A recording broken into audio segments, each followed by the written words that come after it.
പതിറ്റാണ്ടുകളായി ഇന്ത്യൻ പൗരന്മാരായി ജീവിച്ചിട്ടും CAAക്ക് അപേക്ഷിക്കുന്നത് വഴി പൗരത്വം തന്നെ നഷ്ടപ്പെടുമോ എന്ന ആശങ്കയിൽ ഒരു വിഭാഗം. എന്തെങ്കിലും സാങ്കേതിക തകരാർ മൂലം പൗരത്വ ഭേദഗതി നിയമത്തിൻ്റെ അപേക്ഷകൾ നിരസിക്കപ്പെട്ടാൽ അനന്തരഫലം എന്തായിരിക്കുമെന്നാണ് ഇവരുടെ ആശങ്ക. പൗരത്വ ഭേദഗതി നിയമത്തിനായി ഓൺലൈൻ പോർട്ടൽ വഴി അപേക്ഷകൾ പുരോഗമിക്കുന്ന സാഹചര്യത്തിലാണിത്. അപേക്ഷകരിൽ പലരും പതിറ്റാണ്ടുകൾക്ക് മുൻപ് ഇന്ത്യയിലെത്തിയവരാണ്. വർഷങ്ങളായി ഇന്ത്യൻ പൗരന്മാരായി ജീവിക്കുകയുമാണ്.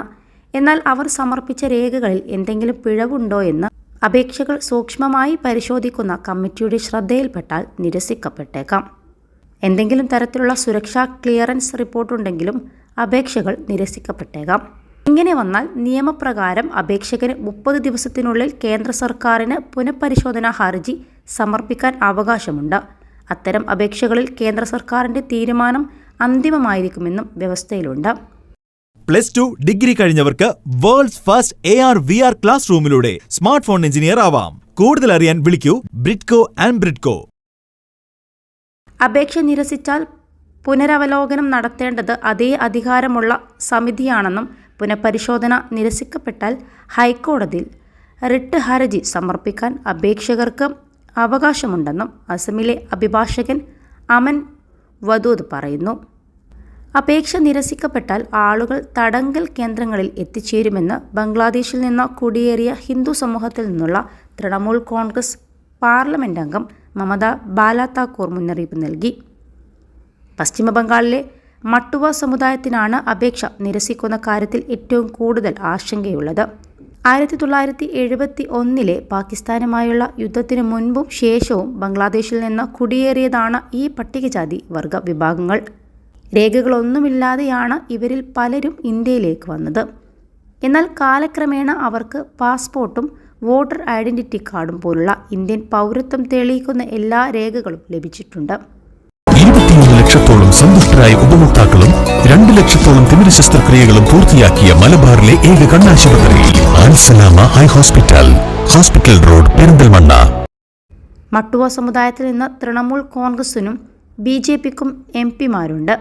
അപേക്ഷ നിരസിക്കപ്പെട്ടാൽ സ്വീകരിക്കേണ്ട നടപടികളെക്കുറിച്ച് ചട്ടങ്ങളിൽ വ്യക്തമാക്കിയിട്ടില്ലെന്ന് പോർട്ടലിൽ രേഖകൾ അപ്ലോഡ് ചെയ്യാൻ പാകിസ്ഥാനിൽ നിന്നുള്ള ഹിന്ദു അപേക്ഷകരെ സഹായിക്കുന്ന രാജസ്ഥാനിലെ അഭിഭാഷകനായ വിക്രം സിംഗ് രാജ്പുരോഹിത്തും സമ്മതിച്ചിട്ടുണ്ട്.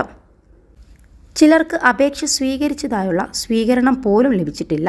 അവരെല്ലാം നിയമപരമായ വഴിയിലൂടെയാണ് വന്നത്. എന്നാൽ അവരുടെ പാസ്പോർട്ട്, വിസ തുടങ്ങിയ രേഖകൾ കാലഹരണപ്പെട്ടിരിക്കുന്നു. പാകിസ്ഥാൻ, അഫ്ഗാനിസ്ഥാൻ, ബംഗ്ലാദേശ് രാജ്യങ്ങളിൽ നിന്നുള്ള കുടിയേറ്റക്കാർ അതതു സർക്കാർ അധികൃതർ നൽകുന്ന 9 രേഖകളിൽ ഏതെങ്കിലും ഒന്ന് പൗരത്വ പോർട്ടലിൽ നിർബന്ധമായും അപ്ലോഡ് ചെയ്യണം. അതേസമയം ആവശ്യമായ രേഖകളില്ലാത്തവർക്ക് CAA പ്രകാരം അപേക്ഷിക്കാനുള്ള മാർഗം സർക്കാർ ഉടൻ കണ്ടെത്തുമെന്ന് ANIക്ക് നൽകിയ അഭിമുഖത്തിൽ കേന്ദ്ര ആഭ്യന്തരമന്ത്രി അമിത് ഷാ വ്യക്തമാക്കിയിരുന്നു. 85% ആളുകൾക്കും ആവശ്യമായ രേഖകളുണ്ടെന്നാണ് അമിത് ഷായുടെ നിരീക്ഷണം. 2019 ഡിസംബറിലാണ് പൗരത്വ നിയമ ഭേദഗതി ബിൽ പാർലമെന്റിൽ പാസാക്കിയത്. പിന്നാലെ ബില്ലിന് രാഷ്ട്രപതിയുടെ അംഗീകാരവും ലഭിച്ചു. എന്നാൽ വിവേചനപരമായ നിയമവ്യവസ്ഥകൾക്കെതിരെ 100-ലേറെ പേരുടെ മരണത്തിന് ഇടയാക്കിയ വലിയ പ്രക്ഷോഭമാണ് രാജ്യത്ത് ഉയർന്നത്.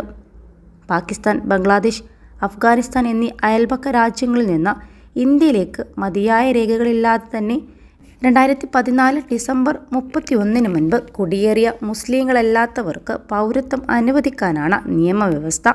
ഹിന്ദു, സിഖ്, ജൈന, ബുദ്ധ, പാഴ്സി, ക്രൈസ്തവ മതവിഭാഗങ്ങളിൽപ്പെട്ടവർക്കാണ് ഇങ്ങനെ പൗരത്വം നൽകുന്നത്.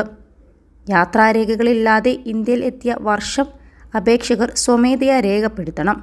അപേക്ഷകരോട് ഒരു രേഖയും ചോദിക്കില്ല.